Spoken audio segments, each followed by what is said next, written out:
आजची recipe hotel style काजू करी, ते पण एकदम सोपी रेसिपी। सर्वप्रथम कांदा टोमॅटो बारीक चिरून घ्यायचा।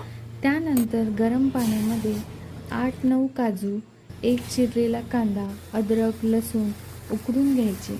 त्यानंतर थंड करून त्याची पेस्ट करून घ्यायची। नंतर एका पॅनमध्ये तेल टाकून थोडे काजू परतून घ्यायचे। नंतर मोहरी जिरे खडे मसाले परतून घ्यायचे। नंतर कांदा हिरवी मिरची फ्राय करून घ्यायची।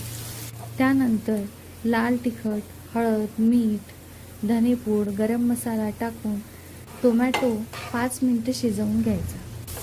त्यानंतर पेस्ट आणि थोडं पाणी घालून व्यवस्थित मिक्स करून वरून थोडीशी कसुरी मेथी घालायची आणि त्यानंतर 5 मिनिटे वाफ काढून घ्यायची। तेल सुटल्यानंतर त्यामध्ये काजू आणि कोथिंबीर घालून मिक्स करून घ्यायची। टेस्टी आणि खमंग अशी काजू करी आता सर्व करायची आहे आणि खायची आहे।